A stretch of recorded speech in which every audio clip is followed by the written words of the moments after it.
அஸ்ஸலாமு வரஹ்மத்துல்லாஹி வபரகாத்துஹு. இந்த வாய்ஸ் கிளியரா பிள்ளை எல்லாரும் கொஞ்சம் inform பண்ணுங்கம்மா. Walaikum Assalam, sir. Oh, sir, clear.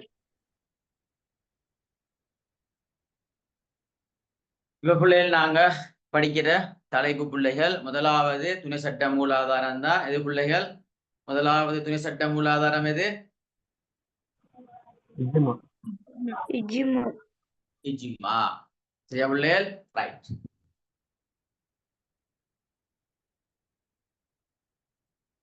மசாதிரு ஷரியா என்ன பிள்ளைகள்? மசாதிரு ஷரியா அப்படின்னா என்ன?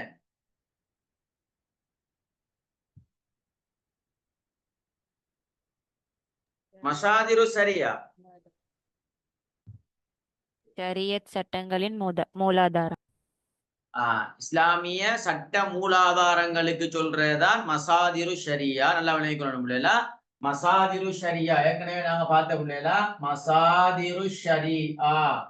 மசாதிரு ஷரியா இஸ்லாமிய சட்ட மூலாதாரங்களுக்கு சொல்றது. இஸ்லாத்துடைய சிறப்பம்சங்கள்ல உண்டாக வருமா இல்லையா? இஸ்லாத்துடைய சிறப்பம்சங்கள்ல உண்டா இல்லையா? வரும் சார். இஸ்லாத்துடைய சிறப்பம்சங்கள்ல உண்டு மசாதிரு ஷரியா. இஸ்லாமிய சட்ட மூலாதாரங்களை கொண்டது. இஸ்லாமிய சட்ட மூலாதாரங்களை கொண்டது. பிரதான சட்ட மூலாதாரம், துணை சட்ட மூலாதாரம் என்று இஸ்லாமிய சட்ட மூலாதாரங்களை கொண்டது என்பது இஸ்லாத்துடைய சிறப்பம்சங்கள்ல ஒன்றாக இருக்கிறது. நல்லா விளைக்கணும் பிள்ளைல. ரைட். இதை நாங்க போன கிளாஸ்ல பிள்ளைகள் தெளிவாக நாங்க படிச்சுட்டா. இப்ப இஸ்லாமிய சட்ட மூலாதாரங்கள்ல ஒன்று பிரதான சட்ட மூலாதாரம், இன்னொன்று துணை சட்ட மூலாதாரம். பிரதான சட்ட மூலாதாரம் தான் உங்களுக்கு தெரியும், குர்ஆன் ஹதீஸ். அதை நாங்க ஏற்கனவே படிச்சிட்டோம். எத்தனை யூனிட்ல படிச்சோம்? குர்ஆன் ஹதீஸ்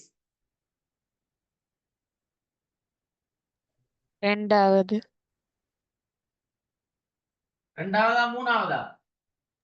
மூணாவது மூணாவது யூனிட்ல பிள்ளைகள் பிரதான சட்ட மூலாதாரங்களை நாங்க பார்த்தோம், குர்ஆனை பார்த்துட்டோம்.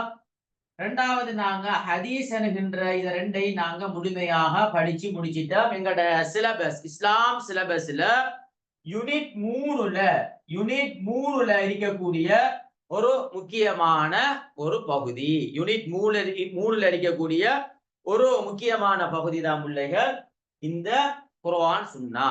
இப்ப நாங்க படிச்சிட்டு இருக்கிற பகுதி நல்லா ஞாபகம் வச்சுக்கொள்ளுங்க.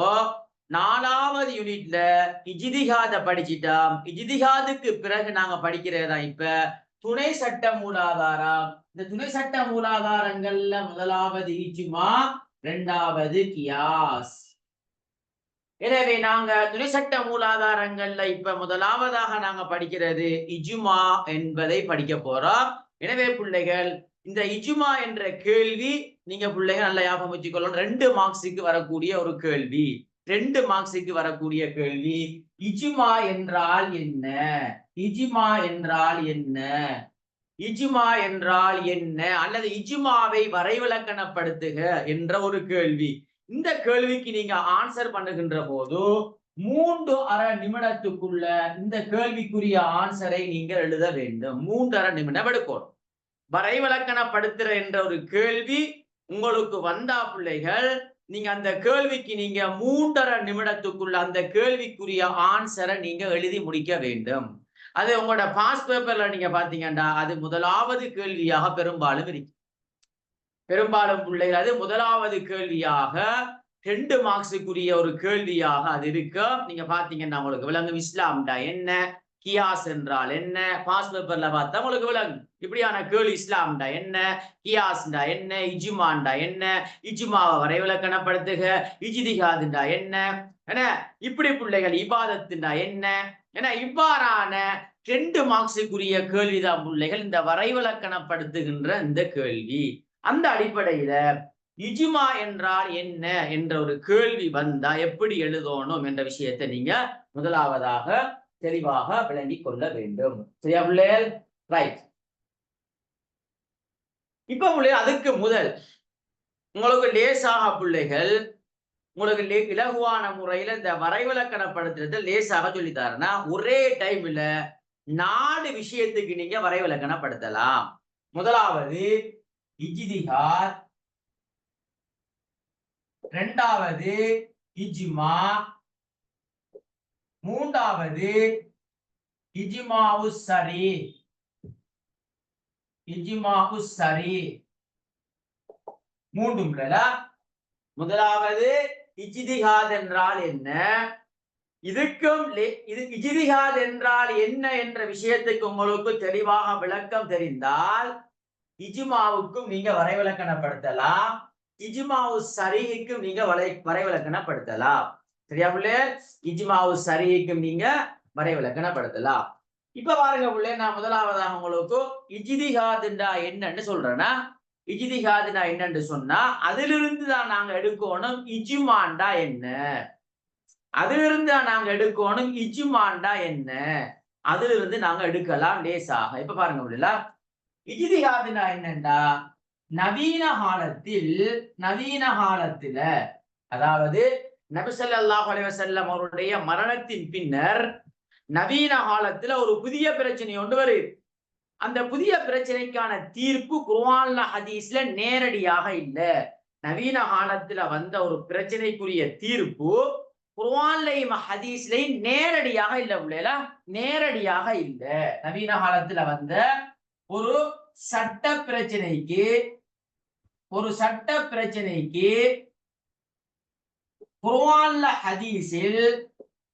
குர்ஆன் ஹதீஸ்ல நேரடியாக இல்ல. அப்ப எப்படி இருக்கும்? நேரடியாக இல்லாட்டி எப்படி இருக்கும்? மறைமுகமாக இருக்கும். Very good. மறைமுகமாக இருக்கும், நேரடியாகத்தான் இல்ல. ஆனா நேரடியாக இருந்தா அந்த பிரச்சனைக்கு இஜ்திஹாத் செய்தல்ல. குர்ஆன்ல ஹதீஸ்ல ஒரு பிரச்சனைக்கு தீர்ப்பு நேரடியாக இருந்தா அதுக்கு இஜ்திஹாத் செய்தல்ல. உதாரணமாக மதுபானம் ஹராம், வட்டி ஹராம் என்று குர்ஆன்ல நேரடியாக இருக்குது, இதுக்கு இஜ்திஹாத் செய்தல்ல. நேரடியாக இல்லாத மறைமுகமாக ஒளிஞ்சிட்டு இருக்குதா இல்லையா, இதைத்தான் தேடணும், இதுக்குத்தான் இஜ்திஹாத் செய்யணும். எனவே மறைமுகமாக இருக்கிற விடயத்தை தேடுகின்ற கலைதான் அல்லது ஆய்வு செய்கின்ற கலைதான் எது பிள்ளைகள்? இஜ்திஹாத். இதான் இஜ்திஹாதுக்கு வரைவிலக்கணம். இஜ்திஹாத் இப்ப நல்லா விளங்கிக் கொள்ளுங்க. இந்த இஜ்திஹாதுக்கு வரைவிலக்கணப்படுத்துற மாதிரி தான் இஜ்மாவுக்கும் வரைவிலக்கணப்படுத்துறது. இஜ்மாவுக்கும் அப்படித்தான். இப்ப வாங்க, நவீன காலத்தில் ஒரு சட்ட பிரச்சனை வருகின்ற போது அந்த பிரச்சனைக்கான தீர்ப்பு குர்ஆன்லயும் ஹதீஸ்லயும் நேரடியாக இல்ல, அந்த பிரச்சனைக்கான தீர்ப்பு மறைமுகமாக இருக்குது. அந்த மறைமுகமாக இருக்கிற விடயத்தை ஆய்வு செய்து, அப்படி சொல்லணும், ஆய்வு செய்து ஒருமித்த கருத்துக்கு வந்தால் அதென்னது? ஆய்வு செய்கின்ற கலைதான் இஜ்திஹாத். ஆய்வு செஞ்சிட்டாங்க. இப்ப ஆய்வு செஞ்சு இப்ப ஒரு முடிவுன்னு சொல்லுவாங்களா இல்லையா, ஒருமித்த கருத்துன்னு சொல்லுவாங்களா இல்லையா, அந்த ஒருமித்த கருத்து தான் எது பிள்ளைகள்? எது? இஜ்மா. நல்ல விளையாடணும் பிள்ளைகளா. இந்த ஒருமித்த கருத்தை தெளிவாக சொன்னால், ஒருமித்த கருத்தை தெளிவாக சொல்றது ரெண்டு விஷயம் இருக்கு. ஒன்று வாயால தெளிவாக சொல்றது, இன்னொன்று எழுத்துல தெளிவாக சொல்றது. இப்படி தெளிவாக சொன்னா அதை நாங்க இஜ்மாஉ ஸரீஹ் என்று சொல்வோம். இப்ப ஒரே டைம்ல பிள்ளைகள் இஜ்திஹாதுக்கும் இஜ்மாவுக்கும் இஜ்மாஉ ஸரீஹுக்கும் ஒரே டைம்ல வரைவிலக்கணப்படுத்த இயலுமா இயலாதா?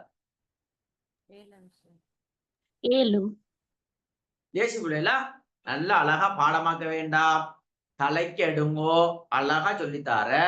இஜ்திஹாதுண்டா என்னன்னு கேட்டா மொழி ரீதியான கருத்து எழுதணும் பிள்ளைல. நான் இப்ப சொல்லுவேன், இஜ்மாவுக்கு மொழி ரீதியான கருத்து சொல்லுவேன். மொழி ரீதியான கருத்து எழுதுறதோட இஸ்லாமிய பரிபாஷை ரீதியான கருத்தும் எழுதணும். இப்ப இஜ்திஹாத் என்றா என்னன்னு கேட்டா ஜுஹுத் என்ற சொல்லிலிருந்து பிறந்தது இஜ்திஹாதாகும். இது மொழி ரீதியான கருத்து, கஷ்டத்தோடு சேர்ந்த முயற்சி. அதை நான் ஏற்கனவே விளங்கப்படுத்திட்டேன். இஸ்லாமிய பரிபாசையில தான் நவீன காலத்துல ஒரு சட்ட பிரச்சனை, ஒரு புதிய பிரச்சனை வார டைம்ல அந்த புதிய பிரச்சனைக்கான தீர்வு குர்ஆன்லயும் ஹதீஸ்லயும் நேரடியாக இருக்காது. ஆனா இருக்கும் மறைமுகமாக அந்த பிரச்சனைக்குரிய தீர்வு இருக்கும். இந்த மறைமுகமாக இருக்கிற விடயத்தை ஆய்வு செய்யறதுதான் இஜ்திஹாத். இந்த ஆய்வு செஞ்சுட்டு திரும்ப அந்த பிரச்சனைக்கு ஒரு ஒரு கருத்தை சொல்லுவாங்களா இல்லையா, ஒரு ஒருமித்த கருத்து, ஒரு முடிவை சொல்லுவாங்களா இல்லையா, அந்த முடிவு தான் இஜ்மா. அந்த முடிவை தெளிவாக ஒன்று வாயால அல்லது எழுத்தால தெளிவாக சொன்னால் அதுதான் இஜ்மாவு சரி. இஜ்மாவு சரி. உங்களுக்கு இஜ்மா சரியா திரும்ப கொஞ்சம் சொல்லுங்களேன். என்னண்டாமா இதே ஸ்டைல்ல தான் பிள்ளைங்க எல்லா வரைவுல கணத்துக்கு மாறு. இஜ்திஹாதுக்கும் இதே ஸ்டைல் தான், இஜ்மாவுக்கும் இதே ஸ்டைல் தான், இஜ்மாவு சரிக்கும் இதே ஸ்டைல் தான். இஜ்திஹாதுன்னா என்னன்னு கேட்டா ஆய்வு செய்யும் கலை, ஆய்வு செய்யும் கலை. இஜ்மா என்னன்னு கேட்டா ஆய்வு செய்து ஒருமித்த கருத்துக்கு வார, ஒருமித்த கருத்துக்கு வார. இது என்னண்டா இஜ்மாவு சரிகின்றா இந்த ஒருமித்த கருத்தை எப்படி சொல்லலாம்? ஒருமித்த கருத்தை ரெண்டு ஸ்டைல்ல சொல்லலாம். ஒன்று வாயால தெளிவா சொல்லலாம், இன்னொன்று எழுத்து மூலமாக சொல்லலாம். ஆனா மௌனமாக இருக்கலாது. மௌனமாக இருந்தா அது இஜ்மாவு சுக்கூத்தி. மௌனமாக இருக்கலாமா? ஒரு தெளிவான விஷயத்தை பிள்ளைகள் ரெண்டு வகையில தெளிவுபடுத்தலாம். ஒன்று வாயால சொன்னா தெளிவுதான், எழுத்துல சொன்னாலும் தெளிவுதான். ஆனா மௌனமாக இருந்தா தெளிவாது இல்ல இல்ல. மௌனமாக இருந்தா அது இஜ்மாவு சுக்கூத்திக்கு போய்த்திரு. நல்லா விளைவிக்கணுமா? அது இஜ்மாவு சுக்கூத்திக்கு போய்த்திரு. இப்ப இஜ்மாவு சரிகின தெளிவான இஜ்மா. இஜ்மாவு சரிகின தெளிவான இஜ்மா, தெளிவான இஜ்மா. தெளிவுண்டா அந்த தெளிவை எப்படி சொல்லணும்? ஒன்று வாயால அல்லது எழுத்துல சொன்னா அதான் இஜ்மாவு சரி. இப்ப திரும்ப சொல்றேன் நம்மள நல்லா கலைக்கணுமா? இப்ப பாருங்க, இங்க ஷோர்ட்டா எழுதிருக்க இஜ்மாண்டா குர்ஆன ஹதீஸ ஆய்வு செய்யும் கலை. இஜ்மாண்டா ஆய்வு செய்து ஒருமித்த முடிவுக்கு வார. இஜ்மாவு சரிகின்றா அந்த ஒருமித்த முடிவை தெளிவாக சொல்லணும். எப்படின்னா ஒருமித்த ஒரு முடிவுக்கு வந்துட்டாங்கண்டா, உதாரணமாக பிள்ளைகள், உதாரணமாக இப்போ கொரோனா ஊசி போடுவது கூடுமா கூடாதா என்ற ஒரு பிரச்சனை வந்துச்சு நவீன காலத்துல. கொரோனா ஊசியா, இப்ப கொரோனா ஊசி பிள்ளை நாங்க எல்லாரும் போட்டோம். உதாரணத்தை சொல்றேன்னா குர்ஆன்ல ஹதீஸ்ல எங்கேயாவது இருக்குதா கொரோனா ஊசி போடுங்க இருக்குதா? இல்ல சார். அப்ப இது ஒரு புதிய பிரச்சனை வச்சுக்கொள்ளும். கொரோனா ஊசி போடலாமா இல்லையா? இப்ப முஜிதஹிதுகள் எல்லாரும் ஆய்வு செய்யறாங்க, கொரோனா ஊசி போடலாமா. எப்படி ஆய்வு செய்வாங்க? இந்த கொரோனா ஊசிக்குள்ள ஏதாவது ஹராம் கலக்கப்பட்டிருக்குதா, பன்றி கொழுப்புகள் கலக்கப்பட்டிருக்குதா, இல்ல இஸ்லாத்துல அனுமதி இல்லாத ஏதாவது கலக்கப்பட்டிருக்கலாம், இப்படி ஆய்வு செய்வாங்க. ஆய்வு செய்வாங்களா இல்லையா? ஆய்வு செய்யறதுதான் எது? இஜ்திஹாத். இஜ்திஹாத். இப்ப ஆய்வு செஞ்சுட்டு இப்ப ஒருமித்த கருத்துக்கு வந்துட்டாங்க. என்ன? கொரோனா ஊசி போடலாம். ஒருமித்த கருத்து வந்துட்டாங்க போடலாம். இந்த ஒருமித்த கருத்துக்கு வாரதுதான் அது இஜ்மா. இப்ப ஒருமித்த கருத்தை வெளிப்படுத்துகின்ற போது தெளிவாக சொல்லணுமா இல்லையா மக்களுக்கு? தெளிவாக சொல்றதுல அந்த தெளிவுல ரெண்டு விஷயம் இருக்கு. இதான் இஜ்மாவு சரிகின தெளிவான இஜ்மா. தெளிவா சொல்லணும். தெளிவுல ரெண்டு இருக்குது. ஒன்று இந்த கொரோனா ஊசி போடலாம் என்ற விஷயத்த ஒன்று வாயால தெளிவா சொல்லலாம், அல்லது இன்னொரு வகையில சொல்றேன்டா அதான் கௌலி ஃபிஅலின்னு சொல்றது. ஒன்று வாயால சொல்லலாம் அல்லது எழுத்து மூலமாக எழுதி கொரோனா ஊசி கூடும் என்று தெளிவாக சொல்லலாம். இந்த தெளிவாக சொல்றதுதான் இஜ்மாவு சரி. ஓ சார். ஓ சார். கிளியரா எல்லாரும்? ஓ ஓ சார். Sir clear. அப்ப நல்லா ஞாபகம் வச்சுக்கொள்ளுங்க பிள்ளையார். நவீன காலத்தில் ஒரு சட்ட பிரச்சனை ஒன்று வருது. அந்த பிரச்சனைக்கான தீர்ப்பு குர்ஆன்ல ஹதீஸ்ல நேரடியாக இல்ல, மறைமுகமாக இருக்குது.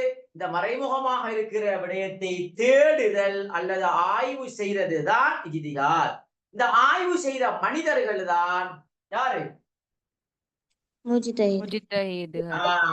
முஜ்தஹிதுகள். இந்த முஜ்தஹிதுகளை ஆய்வு செய்து ஒரு ஒருமித்த கருத்தை சொன்னா அதென்னது? இஜ்மா. இஜ்மா. இந்த ஒருமித்த கருத்தை தெளிவாக சொல்லணும். ஒருமித்த கருத்துக்கு வந்துட்டாங்க. கொரோனா ஊசி கூடும். ஒருமித்த கருத்துக்கு வந்தாலும் அதை தெளிவாக மக்களுக்கு சொல்லணும். ஆனா தெளிவாக சொல்ற விஷயத்துல இந்த தெளிவாக சொல்லணும் என்பதுதான் எது? இஜ்மா இஜ்மா சஹி. தெளிவாக சொல்றதுல ரெண்டு விஷயம் இருக்குது. ஒன்று தெளிவாக சொல்றதுல ஒன்று வாயால சொல்லலாம், அதுவும் தெளிவுதான். வாயால சொல்லாட்டி எழுத்து மூலமாகவும் சொல்லலாம், அதுவும் தெளிவுதான்.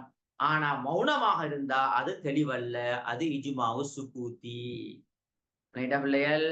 ரைட்டா பிள்ளைகள்? ஓ சார். ஓ சார். சுக்கூத்தி ரைட். மௌனமாக ஒன்றுமே சொல்லல, சும்மா இருக்கா. ஆண்டும் சொல்லல, இல்லண்டும் சொல்லல. ஒரு பிரபல்யமான ஒரு பிரச்சனைக்குரிய தீர்ப்பு பிரபல்யம் அடைஞ்சிட்டு, இதான் தீர்ப்புண்டு. ஆனா அந்த தீர்ப்புல சும்மா இருக்கா. ஆண்டு சொல்லல, இல்லன்னு சொல்லல, மௌனமாக இருந்தா அதான் இஜ்மாவு சுக்கூத்தி. நான் பின்னுக்கு விளங்கப்படுத்துவோம்ல, அதெல்லாம் விளங்கப்படுத்த சும்மா நார்மலாக இப்ப தலைக்க வச்சு கொள்ளுங்க. தலைக்க நல்லா விளங்கி கொள்ளுங்க. வரைவிலக்கணத்தை பாடமாக்க வேண்டாம், விளங்கி கொள்ளுங்க. கிளியரா பிள்ளைல? ஓ சார். இப்ப இது இஸ்லாமிய பரிபாஷை ரீதியான கருத்தை சொன்னது. இப்ப இஜ்மாவுக்கு மொழி ரீதியான கருத்து எப்படி எழுதணும்டா? அஜ்ம என்ன பிள்ளையார் சொல்லுங்க? அஜ்ம என்ற வினை சொல்லிலிருந்து வந்ததுதான் இஜ்மா. இப்ப எழுதணும் பிள்ளைகளா? அஜ்ம என்ற வினை சொல்லிலிருந்து வந்ததுதான் இஜ்மா. இப்ப அஜ்மாண்டா என்ன கருத்து? மொழி ரீதியான கருத்து என்ன?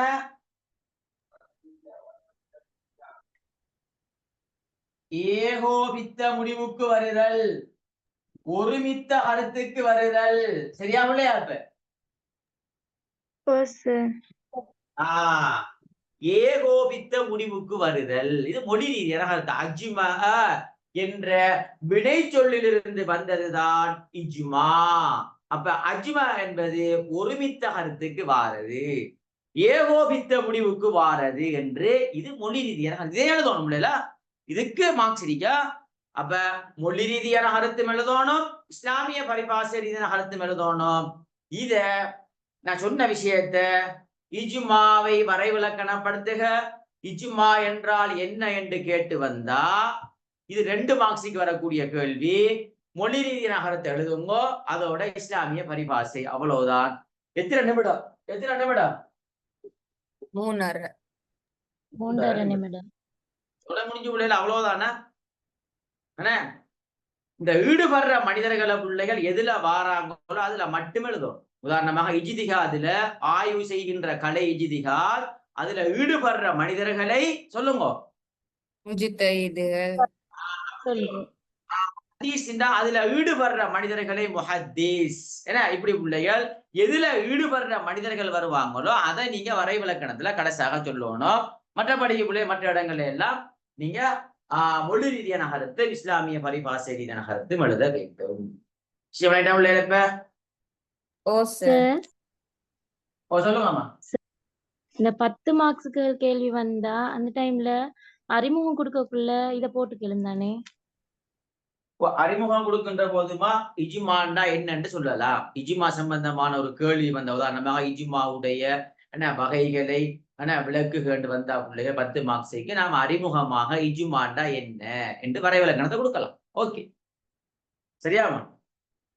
அதுல இஜ்மா அந்த ஆய்வு செய்தவங்க இப்படிதான் அப்படி அதுக்குள்ளே நாம சும்மா பொதுவாக கொடுக்குற பிள்ளைல அது பொதுவாக நாங்க ஒரு அறிமுகம் கொடுக்குற. உதாரணமாக அது எப்படி கொடுக்கணும்டா பிள்ளைய, இஜ்மா சம்பந்தமான ஒரு கேள்வி வந்தா இஸ்லாமிய சட்ட மூலாதாரங்களை நாங்க பிரதான சட்ட மூலாதாரம் என்றும் துணை சட்ட மூலாதாரம் என்று பிரிக்கலாம். அதுல துணை சட்ட மூலாதாரங்கள்ல முதலாவது மூலாதாரமாக இஜ்மா காணப்படுகிறது. எனவே இஜ்மா என்பது நவீன காலத்துல அப்படி கொடுக்கலாம். நீங்க இதே எழுத தேவையில்லை, மொழி ரீதியான அர்த்தம் எழுத தேவையில்லை. இஜ்மா என்பது நவீன இஸ்லாமிய பரிபாஷை ரீதியாக கருத்தை எழுதி அப்படி ஒரு 4-5 வரிக்குள்ள ஒரு சின்ன ஒரு அறிமுகம் ஒன்று கொடுத்தா போதும். 10 மார்க்ஸ் தான், 10 மார்க்ஸுக்கு அறிமுகம் ஒன்று கொடுப்போம். சரியா? சரி சார். இந்த அறிமுகம் அழகா கொடுக்கணும் இல்லையா? நான் பாத்தீங்க, அழகா சொன்ன பாத்துங்க. இப்ப இஜ்மாண்டு வந்தா இஸ்லாமிய சட்ட மூலாதாரங்கள்ல பிரதான சட்ட மூலாதாரமும் இருக்கிறது, துணை சட்ட மூலாதாரமும் இருக்கிறது. அதுல துணை சட்ட மூலாதாரங்கள்ல முதலாவது மூலாதாரமாக இஜ்மா காணப்படுகிறது. அந்த அடிப்படை இஜ்மா என்பது அதனுடைய வரைவிலக்கணத்தை எழுதி இப்ப என்ன கேள்வி கேட்டாங்களோ அதுக்கு நாம ஆன்சரை கொடுத்தாச்சு. சரியா? சரி ஓகே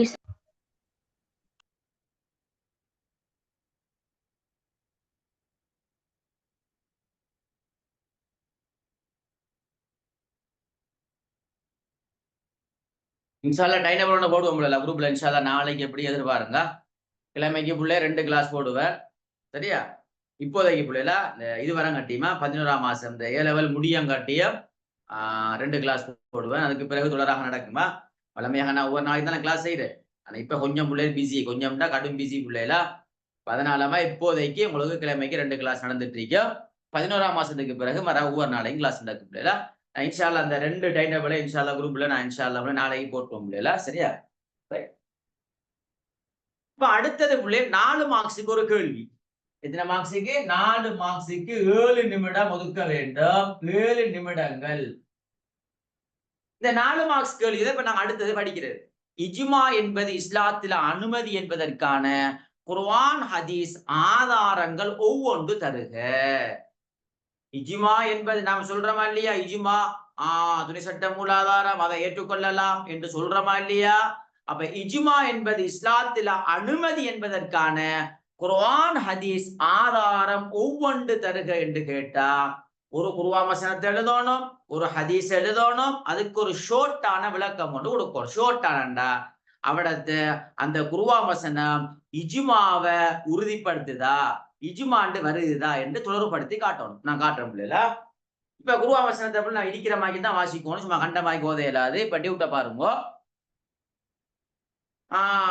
அழகான குர்ஆன் வசனம், லேசான குர்ஆன் வசனம், இஜ்திஹாதுக்கு என்ன குர்ஆன் வசனமோ அதே வசனம் தான் என்ன செய்யும் வரும். அல்லாஹ்க்கு கட்டுப்படுங்கள், தூதருக்கு கட்டுப்படுங்கள், வஉலில் அம்ர். இதுக்குள்ள எம்சி கேள்விக்கு வரும் பிள்ளைடா. இந்த என்ன உலுல் அம்ர்ன்றீங்க இல்லையா? உலுல் அம்ர். ஓ இது சார். பிள்ளைகள் எம்சி கேள்விக்கு வரும். உலுல் அம்ர்ன்றா என்ன? முஜிதஹிதுகள், சட்டத்துறை அறிஞர்கள். சார் சொல்லுங்கம்மா. இந்த 4 மார்க்ஸுக்கு வர கேள்வியை கொஞ்சம் சொல்லுங்களேன். எப்படிமா 4 மார்க்ஸுக்குரிய கேள்வி என்ன கேள்வி கேட்கமா? 4 மார்க்ஸுக்குரிய கேள்வி எப்படி கேட்கீங்க சொல்லுங்க. இப்ப சின்ன கேள்வி. கொஞ்சம்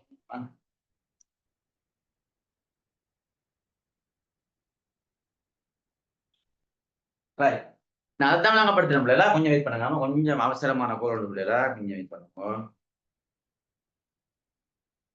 கொஞ்சம் வெயிட் பண்ணுங்க.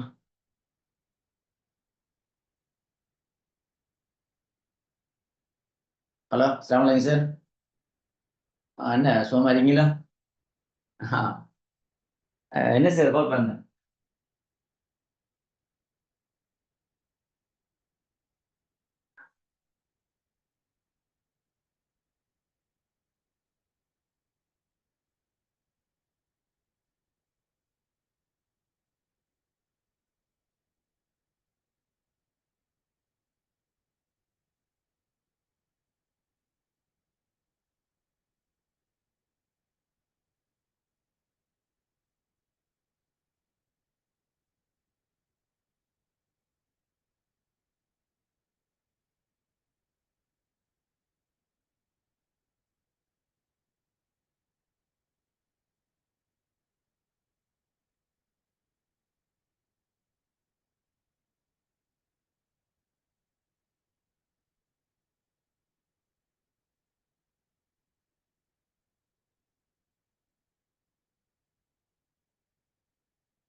ரைட், ஓகே பிள்ளைல. இவடத்த என்னண்டா பிள்ளைகள், உலுல் அம்ருன்னு சொல்றது பிள்ளைகள் முஜிதஹிதுகள், நல்லா விளைவிக்கணுமா. இது பிள்ளைகள் சில டைம்ல உங்களுக்கு தனிய எம்சிக்யூ கேள்விக்கு வரும் இன்ஷா அல்லாஹ். ஏன்னா வரக்கூடிய வாய்ப்புகள் இருக்குது. உலுல் அம்ர் என்பதன் ஊடாக நாடுவது என்னன்னு கேட்டா, இவடத்தை நாங்க முஜிதஹிதுகள், சட்டத்துறை அறிஞர்கள், ஏன்னா இவங்களைத்தான் இவடத்தை சொல்லப்படுது. அப்ப அந்த ஆதாரம் யாரோ கேட்டமா என்னன்னா 4 மார்க்ஸுக்கு எப்படி எழுதுறது. இப்ப 4 மார்க்ஸுக்கு பிள்ளைகள் இந்த கேள்வி 4 மார்க்ஸுக்கு வரக்கூடிய ஒரு கேள்வி. அதாவது இஜ்மா என்பது இஸ்லாத்துல அனுமதி என்பதற்கான குர்ஆன் ஹதீஸ் ஆதாரம் ஒவ்வொன்று தருக. அப்படி ஒவ்வொன்று கேட்டா பிள்ளைகள் ஒரு குர்ஆன் வசனமும் ஒரு ஹதீஸும் எழுத வேண்டும். ஒரு குர்ஆன் வசனமும் ஒரு ஹதீஸும் எழுதி அந்த குர்ஆன் வசனத்தை ஷோர்ட்டா விளக்கணும். நோமலா பிள்ளைகள் நான் இப்ப விளக்கி காட்டுவேன்னா நோமலா விளக்கினா ஓகே, அவ்வளவுதான். 7 நிமிடத்துக்குள்ள எழுத வேண்டும். எத்தனை நிமிடம் பிள்ளைகள்? 4 மார்க்ஸுக்கு எத்தனை நிமிடம்? 7 நிமிடம். 7 நிமிடம். அதுக்குள்ள முடிச்சிடணும் பிள்ளைகள். அதுக்கு மேல எடுக்க கூடாது. எடுத்தீங்கண்டா பின்னுக்கு ஒரு கேள்வி விடுபாடு, மிச்சம் கவனமா இருக்கணும் பிள்ளைகளா. எனவே இப்ப பாருங்க, அல்லாஹ்வுக்கு கட்டுப்படுங்கள். அப்ப அல்லாஹ்வுக்கு கட்டுப்படுங்கண்டா என்ன அர்த்தம்? குர்ஆனுக்கு கட்டுப்படுங்கள். இரண்டாவது ரசூலுக்கு கட்டுப்படுங்கள். அப்படின்னா என்ன அர்த்தம்? ஹதீஸுக்கு கட்டுப்படுங்கள். அப்ப குர்ஆன் இஸ்லாத்துல அனுமதி என்பதற்கான ஆதாரத்துக்கு விதழுதலாம், ஹதீஸ் இஸ்லாத்துல அனுமதி என்பதற்கான ஆதாரத்துக்கு விதழுதலாம், இஜ்திஹாத் என்பது இஸ்லாத்துல அனுமதி என்பதற்கான ஆதாரத்துக்கு இந்த குர்ஆன் வசனத்தை எழுதலாம், இஜ்மா என்பது இஸ்லாத்துல அனுமதி என்பதற்கான ஆதாரம் என்பதற்கு இந்த குர்ஆன் வசனத்தை எழுதலாம். சரியா பிள்ளைகள்? ரைட். இப்ப அல்லாஹ்வுக்கு கட்டுப்படுங்கள், சரியா எழுதுங்க பிள்ளைகளா. குர்ஆன் வசனத்தை அப்படித்தான் எழுதணும். அல்லாஹ்வுக்கு கட்டுப்படுங்கள், சரியா, தூதருக்கு கட்டுப்படுங்கள், உங்கள் தலைவர்களுக்கு கட்டுப்படுங்கள் என்று அல்லாஹ் குர்ஆன்ல குறிப்பிடுகிறான். அந்த வசனத்தை அழகா இருக்கிற மாதிரி எழுதிட்டு கீழே அல் குர்ஆன்னு போடுங்க. இத்தனாவது அத்தியாயம் வசனம்னு போட தேவையில்ல, அல் குர்ஆன்னு போடுங்க. போட்டுட்டீங்களா? இப்ப ஷோர்ட்டான விளக்கம் அப்படின்னா, மேற்கூறிய வசனத்துல அல்லாஹ் சொல்றான் உலுல் அம்ர் என்று சொல்றது முஜிதஹிதுகள் சொல்கின்ற இஜ்மா முடிவுக்கு இந்த இடத்துல அப்படி எழுதணும். இஜ்திஹாத் எழுதுகின்ற போது இஜ்திஹாத் என்று யூஸ் பண்ணணும். இஜ்மா எழுதுகின்ற போது முஜிதஹிதுகள் உங்களுக்கு தருகின்ற அந்த முடிவுக்கு நீங்க கட்டுப்படுங்கள் என்று அல்லாஹு தாலா குர்ஆன்ல தெளிவாக சொல்றதால இஜ்மா என்பது இஸ்லாத்துல ஒரு அனுமதியான மூலாதாரமாகும் என்று ஒரு ஷோர்ட்டான விளக்கம் கொடுக்கிறது. பிள்ளைகள் உங்களுக்கும் அதே மாதிரிதான் ஹதீஸ் எழுதி அதுக்கு ஒரு ஷோர்ட்டான விளக்கம், அதை தொடர்படுத்தி காட்டணும். இந்த ஹதீஸ்ல எங்க சொல்லப்படுது, இஜ்மாவுக்கு கட்டுப்படுங்கன்னு எங்க சொல்லப்படுது என்று அதை குறிப்பிட்டு நாங்க ஒரு ஷோர்ட்டான விளக்கம் ஒன்றை கொடுக்க வேண்டும். இது 4 மார்க்ஸுக்கு வரக்கூடிய ஒரு முக்கியமான கேள்வி.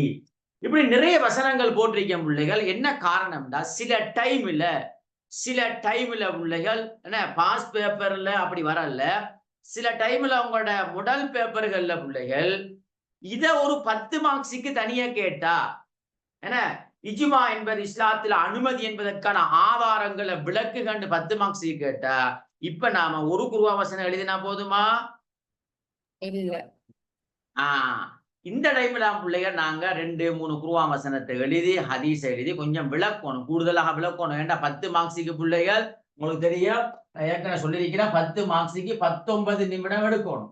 19 நிமிடம். இந்த 19 நிமிடத்துக்குள்ள நாங்க இப்ப குர்ஆன் வசனம் எழுதலாமா இல்லையா? 2-3 குர்ஆன் வசனம் 2-3 ஹதீஸ் எழுத இயலுமா இல்லையா? அப்ப அதுக்காக அப்படி வந்தா சரியா, அப்படி வந்தா 10 மார்க்ஸ் அப்படி வந்தா நாம கூடுதலான குர்ஆன் வசனத்தை யூஸ் பண்ணணும். சரியா பிள்ளை? மற்றபடிக்கு 4 மார்க்ஸுக்கு வந்தா பிள்ளைகள் சில டைம்ல கேட்டே தருவாங்க, ஒவ்வொரு குர்ஆன் வசனம் ஹதீஸ்ண்டா ஒரு குர்ஆன் வசனத்தையும் ஹதீஸையும் எழுத வேண்டும். ரைட். இப்ப பிள்ளை அடுத்த குர்ஆன் வசனத்துக்கு விளக்கம் சொல்றேன். அடுத்ததே பாருங்க பிள்ளைகள். இன்னும் நேரான வழி இன்னதென்று தனக்கு தெளிவானதன் பின்னர் இவர் நம்முடைய இத்தூதருக்கு மாறு செய்து விசுவாசிகளின் வழி அல்லாத வேறு வழியானதை யார் பின்பற்றுகிறாரோ அவரை திருப்பி. என்னடா பிள்ளைகள், விசுவாசியின் வழியில் செல்லுங்கள். இந்த இடத்துல அல்லாஹ் விசுவாசியின் வழிகளில் செல்லுங்கள் என்று சொல்றது யார சொல்றான்? குர்ஆன். பிள்ளைகள் என்ன குருவானே ஹதீஸை பின்பற்றுவாங்கள.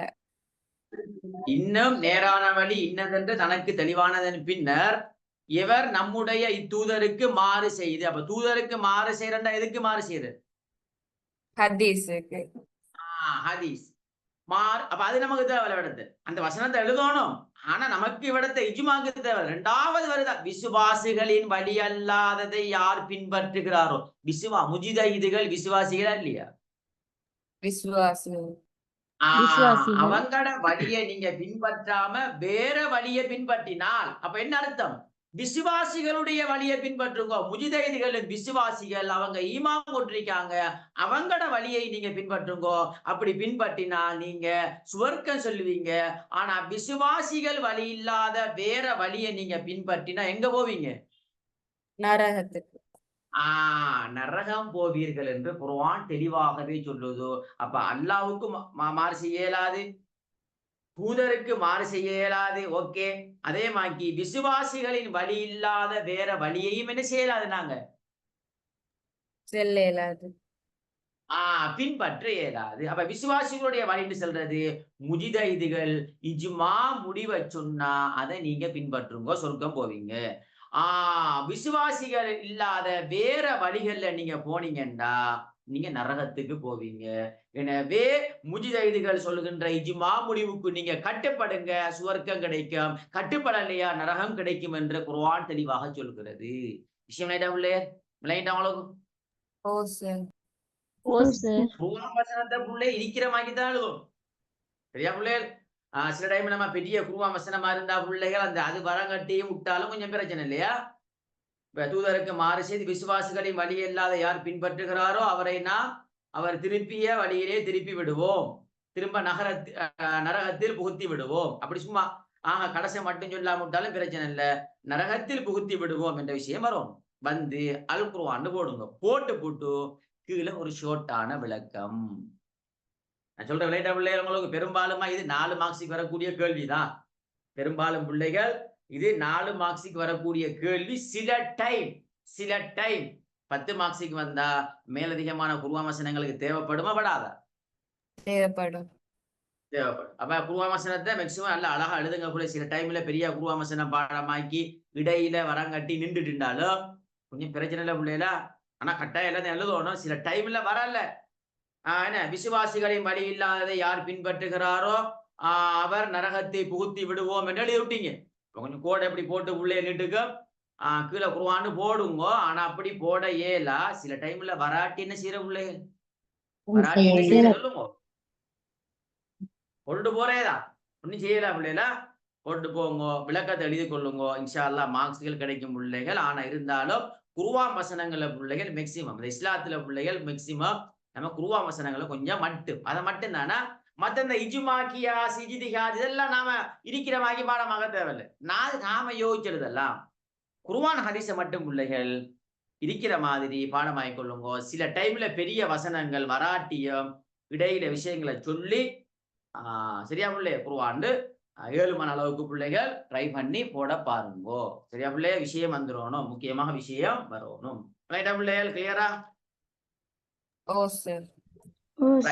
மூன்றாவது வசனத்தை பாருங்க பிள்ளைகள். மேலும் அமைதியோ அல்லது பீதியோ பற்றிய ஏதேனும் ஒரு செய்தி அவர்களுக்கு வந்து விட்டால், அப்படின்னா என்னண்டா, ஒரு புதிய பிரச்சனை உருவாகினா உடனே அவர்கள் அதனை வெளியே பரப்பி விடுகின்றனர். அப்படி பரப்ப வேண்டாம். குர்ஆன் சொல்லுது அவர்கள் அதனை அல்லாஹ்வின் தூதரிடமோ, அப்ப ஒரு புதிய பிரச்சனை வந்தா அதை நீங்க வெளியே பரப்பி விடாம அல்லாஹ்வுடைய தூதரிடம் ஒப்படைங்கோ. இப்ப அல்லாஹ்வுடைய தூதர் இருக்கிற ஒப்படைக்க இல்ல சார். இப்ப அடுத்தது குர்ஆன் வசனம் சொல்லுது அல்லாஹ்வுடைய தூதர் இல்லையா, அடுத்தது மார்க்க அறிவுள்ள அதிகாரம் உடையவர்கள். மார்க்கத்தில் அதிகாரம் செலுத்துறாக்கள் யார்? இப்ப சொல்லுங்க. முஜ்தஹிதுகள். அவங்கள்ட்ட அந்த புதிய பிரச்சனை வந்தா அவங்கள்ட்ட விடுங்கோ. அவங்க அந்த பிரச்சனைக்கு ஒரு முடிவை சொல்லுவாங்க, அந்த முடிவை பின்பற்றுங்கோ. அப்ப அல்லாஹ் தெளிவாகவே சொல்றான், பிரச்சனைகளின் போது பீதியோ அமைதியோ, அதாவது பீதியோ பற்றி ஏதோனும் செய்தின்னு சொல்றது என்னடா பிள்ளைகள்? பிரச்சனைகள் போது ஒரு பிரச்சனை வந்தா அந்த பிரச்சனைக்குரிய தீர்வை நீங்க பெறண்டா ஒன்று அல்லாஹ்வுடைய தூதர்கிட்ட கொடுங்கோ. இப்ப அல்லாஹ்வுடைய தூதர் இல்லையே, இப்ப அப்ப ரெண்டாவது ஆப்ஷன் என்னண்டா அடுத்த யார்ட்ட கொடுங்கோ முஜித்தைதுகள் மார்க்க அதிகாரம் உடையவர்கள் என்று சொல்றது முஜிதைதுகள். அவங்கள்ட்ட சொல்லுங்க, அவங்க ஒருமித்த ஒரு கருத்தை சொல்லுவாங்க, அதை நீங்க பின்பற்றுங்கோ என்று அல் குர்ஆன் தெளிவாக சொல்கிறது. எனவே இதெல்லாம் என்ன சொல்லுதுண்டா இஜ்மா என்பது இஸ்லாத்தில் அனுமதி. இதே வசனம் தான் போல இஜ்திஹாதில் என்ன செய்யும் வரும். என்ன போல இஜ்திஹாத் முஜிதைதுகள் அவங்க தானே ஒரு முடிவை சொல்றாங்க. அப்ப முஜிதைதுகள் அவங்களோட முடிவு எல்லாமே உண்டுதான், எல்லாத்துக்கும் ஒரே வசனம் தான். இஜ்திஹாத் இஸ்லாத்துல அனுமதி என்பதற்கான ஆதாரம் கேட்டாலும் இதே குர்ஆன் வசனம் தான். இஜ்மா இஸ்லாத்துல அனுமதி என்பதற்கான ஆதாரம் கேட்டாலும் இதே வசனத்தை நாங்க எழுதலாம். விஷயம் பிள்ளைகள் கிளியரா? ஓ சார். சொல்லுங்க மேம். இந்த ஹதீஸுக்கும் இதே எழுதிடலும் தானே ஆதாரங்கள் கேட்கக்கொள்ள? ஹதீஸையும் எழுதலாமா? ஹதீஸும் இருக்குது. குர்ஆன் ஹதீஸ் நேரமா பின்னுக்கு அடுத்த ஹதீஸ் வருது. சரியா? சார் ஹதீஸும் எழுதலாம். சொல்லுங்க மேம். சார் அந்த ஒரு கேள்வி ஒன்றிக்குது. ஆ 8 மார்க்ஸ். இஜ்மா ஒரு சட்ட மூலாதாரம் என்பது அல் குர்ஆன் சுன்னா ஆதாரங்களோட நிறுவுகாண்டு. அதுக்கு ஒரு குர்ஆன் வசனம் ஒன்றும் சுன்னா வசனம் ஒன்றும் போட்டா போதுமா? ஒன்று போதாது, ஒன்று போதாது. 8 மார்க்ஸ் பிள்ளை, 8 மார்க்ஸ். 8 மார்க்ஸுக்கு ஒரு குர்ஆன் வசனம் போதாது. அப்ப 2 போடணுமா? 10 மார்க்ஸுக்கு இதுவரைக்கும் பாஸ்ட் பேப்பர்ல வந்திருக்குதா? 10 மார்க்ஸுக்கு வந்திருக்கு அந்த கேள்வி. இல்ல. 8 மார்க்ஸுக்கு எத்தனாம் ஆண்டு பாஸ்ட் பேப்பருமா? 2024. 24 போன வருடம் தானே? ரைட். போன வருடம். கொஞ்சம் வெயிட் பண்ணுங்க உள்ள, கொஞ்சம் வெயிட் பண்ணுங்க. 24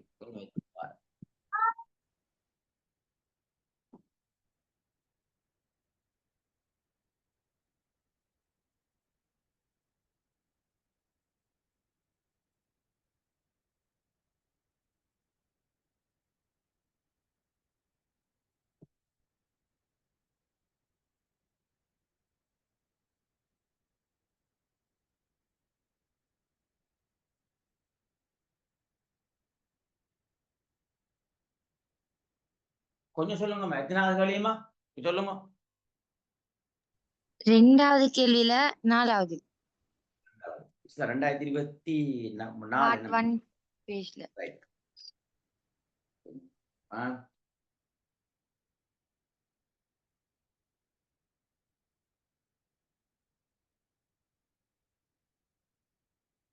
பாருங்க பிள்ளைகளா, சொல்லி காட்டுறேன் பாருங்க எப்படி. 2வதுல எத்தனாவது பிள்ளை? ரைட், 4வது. இஜ்மா குர்ஆன் ஹதீஸ் ஆதாரம். ரைட், 2வது கொஞ்சம் வெயிட் பண்ணுங்க. பாருங்க நான் சொல்ற சார் எப்படி சரின்னு பாருங்க. இதைத்தான் பிள்ளைகள் இப்படித்தான் படிக்கணுமா? நான் விளங்கப்படுத்துறது பிள்ளை உங்களுக்கு என்ன ஸ்கீம் வச்சுதான் விளங்கப்படுத்துறதா? அதை தாண்டி போறல்ல.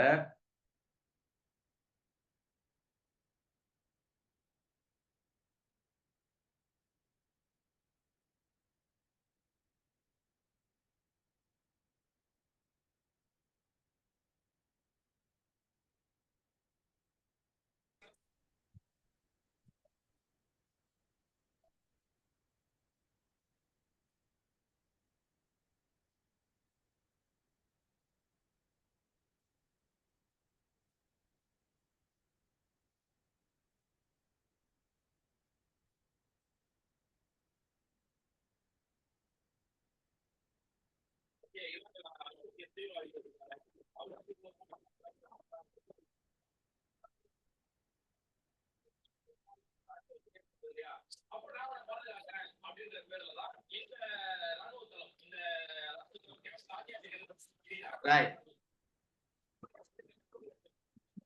ஸ்கீமில பிள்ளைகள்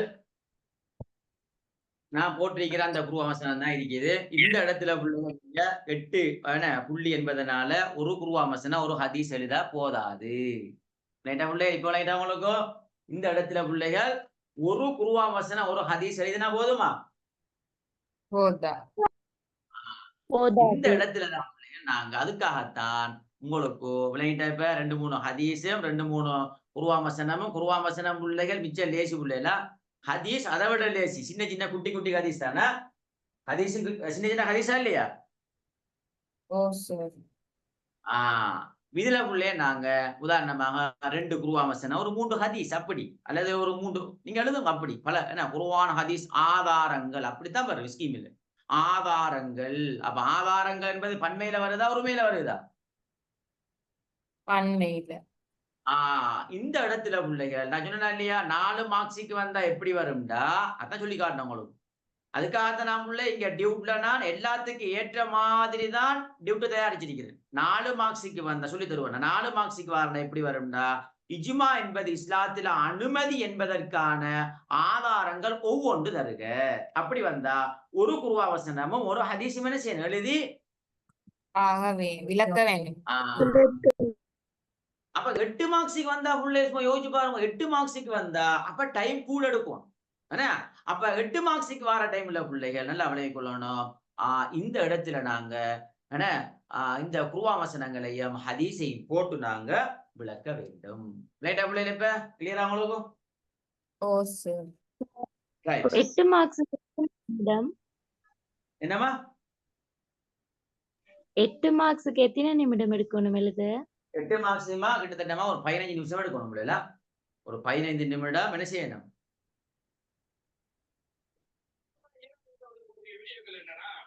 சரியாமா 10 மார்க்ஸுக்கு பிள்ளைகள் 19 நிமிடம்டா 8 மார்க்ஸுக்கு பிள்ளைகள் ஒரு 15 நிமிடத்துக்கு நாங்க இந்த ஷெடியூல்ல இன்ஷால்லா உங்களுக்கு திரும்ப ஒரு தடவை நான் இன்ஷால்லா நான் புதிய பிள்ளைகளை வந்திருப்பீங்க நான் சொல்லி தருவோம் இல்ல ஏற்கனவே நாங்க பிள்ளைய சொல்லி தந்தே இல்லையா அமெரிக்கா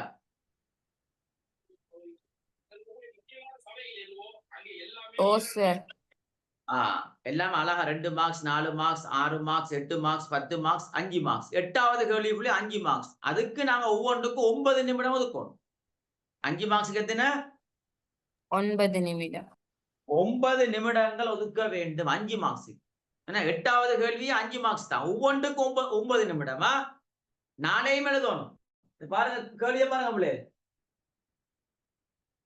பாஸ்ட் பார்த்தா விளங்கும் என்ன உதாரணமாக 2023ஆம் ஆண்டு பார்த்தப்பல நீங்க பாத்தீங்கன்னா பிள்ளைகள் 2023 பாத்தீங்கன்னா பின்வரும் பற்றி சிறு குறிப்பெழுதுக ஹத்முன் நுபுவத் பைத்துல் முகத்திஸ் இஸ்லாம் முன்வைக்கு சமூக நீதி இதுபோல ஹத்முன் நுபுவா நாங்க ஏற்கனவே 2வது அலகுல படிச்சு இஸ்லாமி முன்வைக்கு சமூக நீதி என்பது போல 8வது அலகுல இருக்கிறது 8வது அலகு வஹபுபுன் அபி ஹப்சா என்பது 10வது யூனிட்ல இருக்குது இலங்கையில் இஸ்லாம் அறிமுகம் அதுல வஹபுபுன் அபி ஹப்சா என்ற விஷயம் வரும் அப்ப இது சம்பந்தமாக நாங்க ஒரு சிறு குறிப்பு எழுதுவோம் ஒவ்வொன்றுக்கும் 5 மார்க்ஸுக்கு எழுதணும் ஆனா நிமிடம் எத்தனை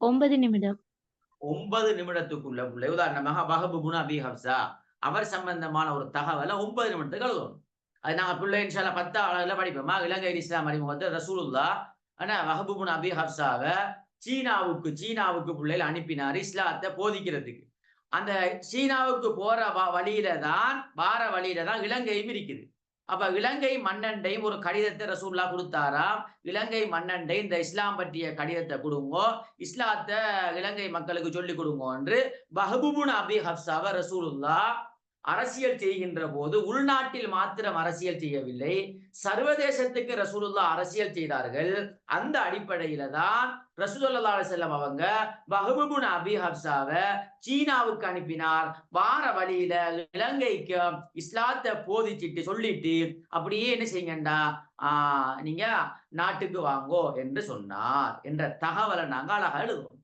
இது 9 நிமிடத்துக்கு தகவல் எழுதுவோம் நான் சொல்றேன் லைட்டா பிள்ளைய ஐஷால விளங்கப்படுத்துவேன் அதெல்லாம் பின்னுக்கு பிள்ளைய 10வது யூனிட்ல இருக்கு சரியாமா சரி சார் இப்படி பிள்ளைய நாங்க இன்ஷால்லா பின்னுக்கு பிள்ளைய ஒவ்வொரு யூனிட்டாக படிக்கக்குள்ள உங்களுக்கு கிளியர் பண்ணி தருவோம் 10 அலகையும் படிச்சா பிள்ளைகள் உங்களுக்கு இதெல்லாம் லேசா இருக்குமா 10 அலகுல இருக்கக்கூடிய விஷயங்கள் தான் அதுக்குள்ள இருக்குது இப்ப நாங்க பிள்ளை 4வது அலகுலாம் இருக்கிறோம் அப்ப இன்னும் பிள்ளை 60 இருக்குது 60 தான் முடிச்சிருக்கிறோம் கிட்டத்தட்ட இன்னும் 60 இருக்கு பிள்ளைலாம் பின்னுக்கு ஆன்மீகம் முஆமலா திருமணம் தலாக் சமூகவியல் ஜாஹிரியா காலம் இலங்கை இஸ்லாம் ரசூலுல்லாஹ் காலம் ஹலீஃபாக்கெல்லாம் பின்னுக்கு இருக்குது இன்ஷா அல்லாஹ் பாப்போம் சரியா பிள்ளை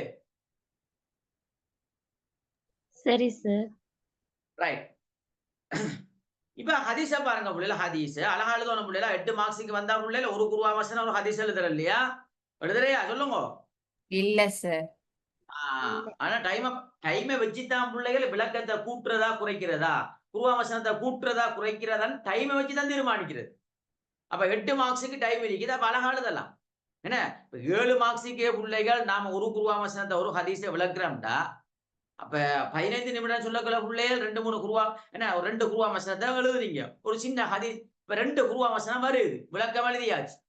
3 ஹதீஸ் குட்டி குட்டி ஹதீஸா இல்லையா? 3 வருது. அப்ப இங்க 2 இங்க 3. அப்ப ஓகே இல்லையா? இப்ப ஓ சார். அப்ப இல்லாட்டி இங்கால 3 குர்ஆன் வசனம், இங்கால 3 ஹதீஸ். ஓகே, எப்படியோ உங்களோட ஃபாஸ்டா பொறுத்தா. நான் ஒரு குர்ஆன் வசனம் ஒரு ஹதீஸ் எழுதுறது பொருத்தம் இல்ல. அதுகளை தெளிவாக விளங்கிக் கொள்ளணும் முடியல. நான் இன்ஷா அல்லாஹ் செமினார்ல செய்வோம் முடியல. இன்ஷா அல்லாஹ் இப்ப செமினார் செய்கின்ற போதும் நான் அதெல்லாம் ஃபுல்லா கிளியர் பண்ணி தருவேன்னா 31ஆம் தேதி ஸ்டார்ட் செமினார். ரைட். ஹதீஸ் ஆதாரத்தை பாருங்க பிள்ளைகள். எவர் ஜமாத்தை விட்டு பிரிந்து மரணிக்கிறாரோ அவருடைய மரணம் ஜாகிலியத்தான மரணம் என்று ரசூலா சொன்னாங்க. அப்ப ஜமாத்துன்னு சொல்றது கூட இஜ்திஹாத், முஜ்தஹித்கள் எல்லாருமே ஒரு டீமா இல்லையா? ஜமாத்னா கூட்டமா இல்லையா? அவங்க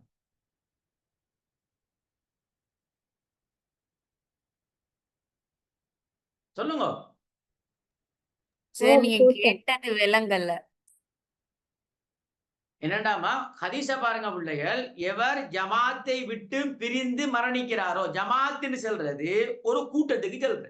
அப்ப முஜ்தஹிதுகள் என்பது ஒரு கூட்டமா இல்லையா? கூட்டம். ஓ சார், கூட்டம். கூட்டம்.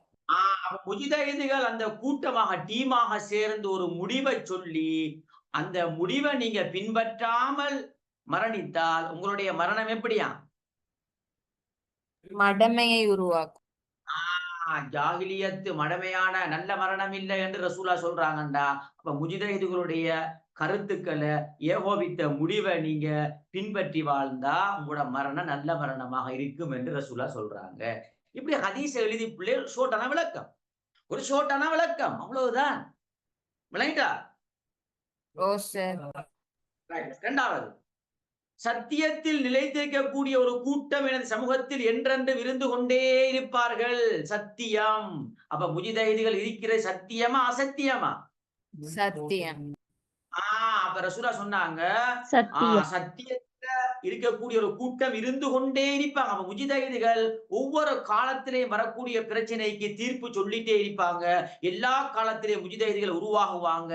எனவே அவங்க சொல்ற கருத்துக்கு நீங்க அவங்களோட ஏகோபித்த முடிவை ஏற்றுக்கொள்ளுங்க என்று ரசூலுல்லாஹ் தெளிவாக சொல்றாங்க. எனவே எனது சமூகத்துல சத்தியத்தில் நிலைத்திருக்கக்கூடிய ஒரு கூட்டம். அப்ப முஜ்தஹிதுகள் என்பவர்களும் சத்தியத்துல நிலைத்திருக்கக்கூடிய ஒரு கூட்டம், உண்மையின் பக்கம் இருக்காங்க. அப்படி ஒரு கூட்டம் எங்கட சமூகத்துல இருந்து கொண்டே இருக்கும். எனவே அந்த கூட்டத்துடைய கருத்துக்களை நீங்க என்ன செய்யலாம்? பின்பற்றலாம் என்று ஹதீஸ் தெளிவாக சொல்லுது. அடுத்தது ஹதீஸ். எனது சமூகத்தினர் தவறான விடயங்களில் ஒன்றுபட மாட்டார்கள்.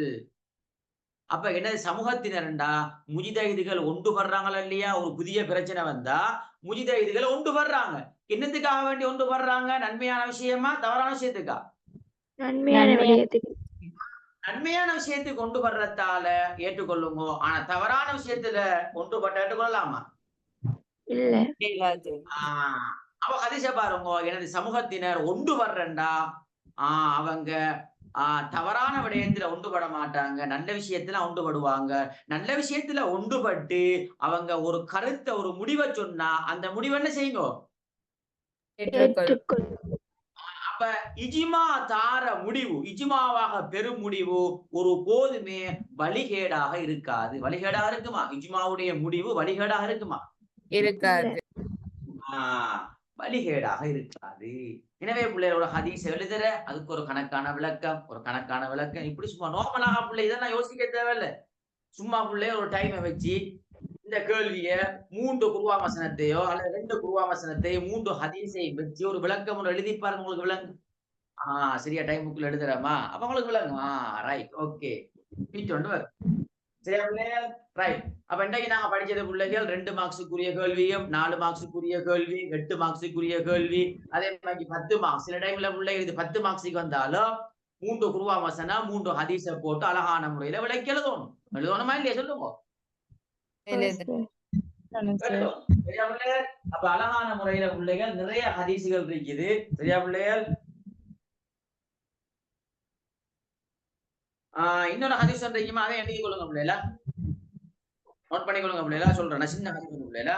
ஸ்கீம் வர ஹதீஸ் தான்.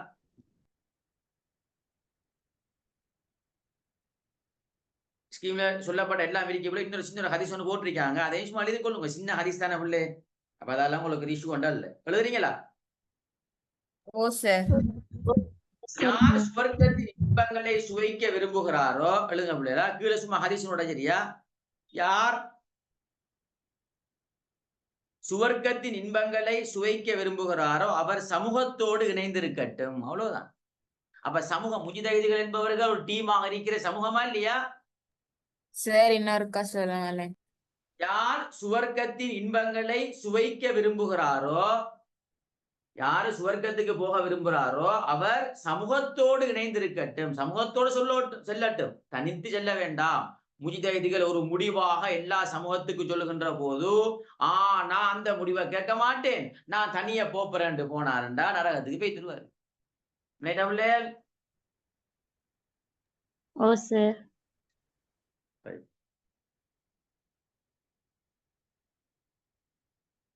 சார் அது எந்த ஹதீஸ்னு எழுத தேவையில்லையா?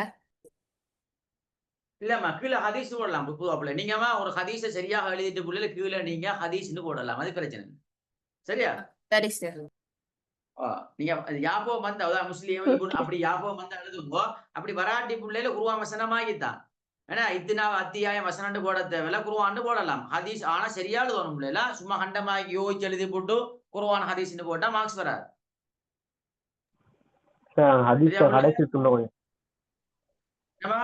யார் சுவர்க்கத்தின் இன்பங்களை சுவைக்க விரும்புகிறாரோ அவர் சமூகத்தோடு இணைந்திருக்கட்டும்.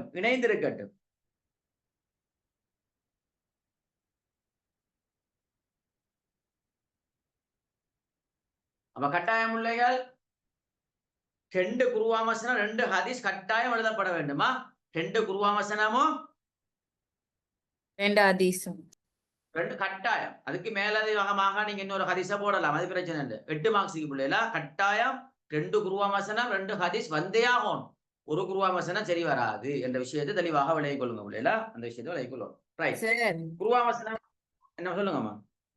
நீங்க குர்ஆன் வசனம் தந்துட்டு கீழே அந்த 2 லைன் எழுதிக்கிறீங்க தானே, அப்படி எழுதினா போதுமா? அல்ல அப்படிமா அது என்னடா போய் நான் சும்மா சோட்டான விளக்கம் ஒன்று ஏன் கொடுத்தா பிள்ளைகளுக்கு டியூட்டா பார்த்தா விளங்கணும், அதுக்கு ஒரு விளக்கம் ஒன்று கொடுக்கணும் என்ற விஷயம் பிள்ளை விளங்கிக் கொள்ளும். நீங்க அதுல இருக்கிறத அப்படி இல்ல பிள்ளை குருவா மசத்தனா என்ன வாயிச்சு அதுல நீங்க விளக்கம் ஒன்றிக்குமா இல்லையா? அதுல இப்ப இஜுமாண்டா இஜுமாவை பின்பற்றுங்கோ, முஜிதைதிகளை பின்பற்றுங்க, விளக்கம் ஒன்று வருமா இல்லையா? அவளுக்கு அந்த விளக்கத்தை நீங்க உங்களோட நடையில குருவா மசனத்தை சரியா எழுதிட்டு அதை நாங்க விளக்குகின்ற போது எங்கட நடையில விளக்குற அவ்வளவுதான். சரியா? சரி சார்.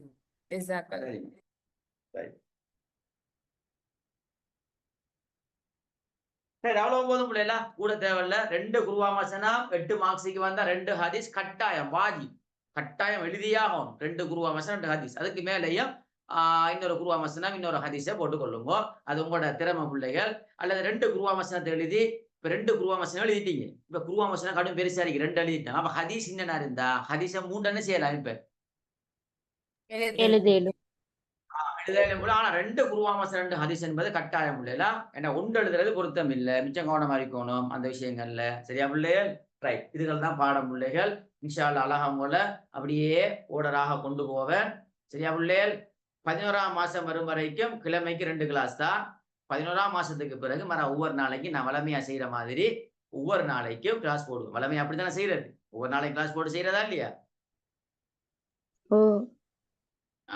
அப்ப இந்த செமினார் பிஸியால பிள்ளைகள் கிழமைக்கு 2 கிளாஸ் பிள்ளைல பயப்பட தேவையில்லையா? 11ஆம் மாசம் முடிஞ்சா நீங்க தான் பிள்ளைல 2026 தான் அழகா சிலபஸ் போயிட்டே இருக்கும். ரைட். ஓகே பிள்ளை, இன்ஷா அல்லாஹ் போயிட்டு வர சந்திப்போம். அஸ்ஸலாமு அலைக்கும் வரஹ்மத்துல்லாஹி வபரகாத்துஹு. ஜஸாக்கல்லாஹ். வலைக்கும் ஸலாம் வரஹ்மத்துல்லாஹி வபரகாத்துஹு.